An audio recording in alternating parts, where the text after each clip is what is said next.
And the TV God watches over me, opens up my eyes, shows me how to see all around the world, every night and day on my TV. Yeah, I'm Robert Scoble, and I now work at Fast Company magazine, running the video network there. So we're going to, starting March 3rd, we're going to build a video network where we interview all sorts of business executives and get inside businesses and do some fun things. But I used to work at Microsoft. I've been blogging since even before working at Microsoft, and been in the computer industry in some form since the 70s. So you've seen it all changing. Video blogging. We're very curious about sort of the social impact of all this technology. Yeah. Video blogging is really impacting on traditional media. Yeah, well, and I was just using a service called Quick here to interview here in the hallway, and this service does live video. I don't record on tape like you're recording. I just push it right up to the internet, and people watch it around the world live. And in fact, if they're watching, they can actually leave comments and put comments on my phone, so I see the comments as I'm interviewing, and that makes my interviews better as well.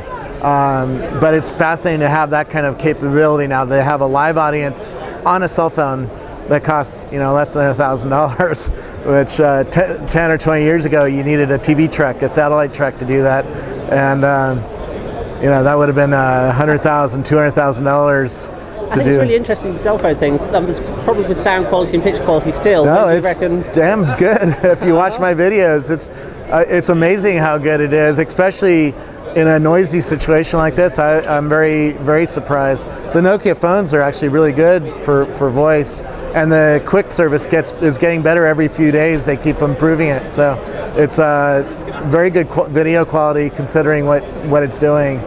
So politics. Yep. Barack. Well, not necessarily politics, as in social politics. Yeah. There's a revolution going on. The whole Web 2 thing is very revolutionary for society. It changes the nature of politics because it is. Normal people have a voice. Well, they always had a voice. It just was hard to get to see the effect of that voice. It took a long time for the word-of-mouth network to work, right? I used to run a camera store in Silicon Valley in the 80s, and 80% of my sales came from word-of-mouth, came from people telling each other, hey, this is a cool camera store, go in there. So we always had that kind of power. It was just very inefficient back then to have movements go through society.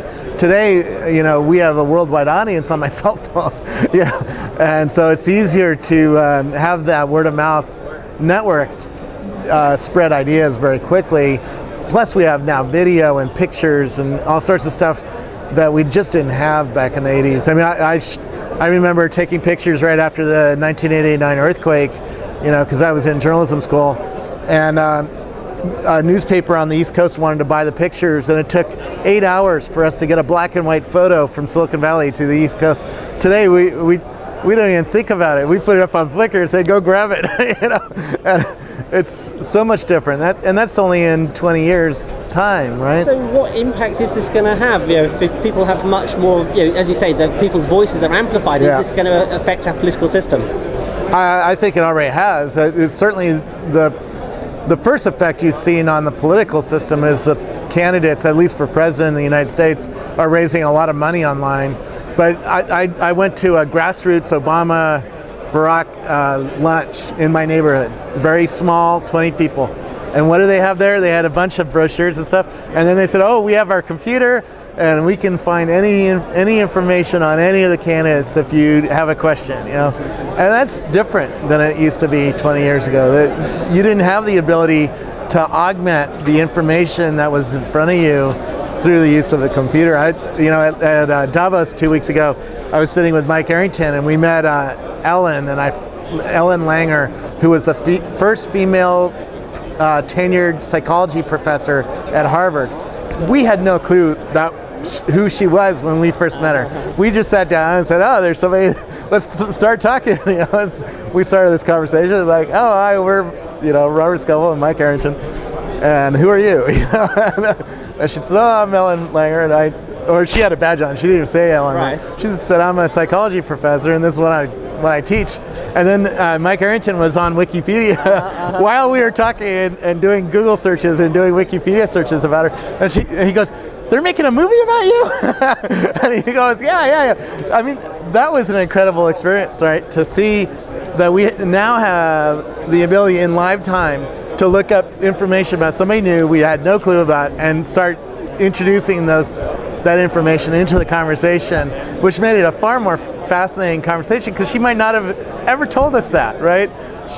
We might have been sitting there for half an hour and never told us, that she was the first 10-year. She didn't tell us that, right? We looked that up on Wikipedia. We learned that on Wikipedia, and that they're making a movie about her, and that she's really somebody significant in society. She didn't act that way. She didn't tell us, "Hey, I'm significant in society. You should, know who I am." So you've got the whole world of information in your pocket. Oh, that's it. That's it, and that's changing all sorts of things.